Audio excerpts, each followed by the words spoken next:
খন্দকের যুদ্ধের সময় 7টা জায়গায় খিমা করে একটা কৌশল করছিল সাহাবারা। আগুন জ্বালাইছিল, খাবার পাকাইতেছে, এরকম একটা আর কি নিশানা দেখানোর জন্য।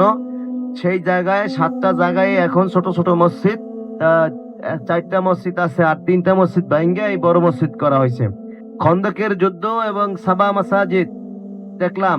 দেখেন ওই যে ছোট পাহাড়ের উপর একটু হাতের বামে একেবারে পাথর দিয়া মসজিদ বানানো, ছোট 2টা মসজিদ দেখা যায়। আর একটা বড় মসজিদের সাথে একটু ডাইনে ওই যে গাড়িটা টান দিলে দেখতে পারবেন, দেখা যায় ওই যে পিছনে এই বড় মসজিদটার পিছনে হাতের ডাইনে একটা দেখেন। আর সামনে একেবারে পাহাড়ের নিচে 2টা মসজিদ পাশাপাশি দেখা যায়, একটা দেখা যায় স্পষ্ট, আর একটা মসজিদের উপর দেখা যায়, ছাদ দেখা যায় ছোট্ট, একেবারে যে ছোট কুড়ে ঘরের মতো, কিন্তু পাথর দিয়ে বানানো। এখানে কাজ চলতেছে। খন্দক পরীক্ষা খনন করা হয়েছিল। জিবরাইল আমিন আল্লাহ রাসূল সাল্লাল্লাহু আলাইহি সাল্লামকে যুদ্ধের কৌশল শেখাই দিয়েছিলেন যে পরীক্ষা খনন করার জন্য। পাহাড়ের ঢালে যে জায়গাটা, এই জায়গাটাই সাহাবারা অস্ত্র শস্ত্র নিয়ে তারা মোতায়েন ছিল।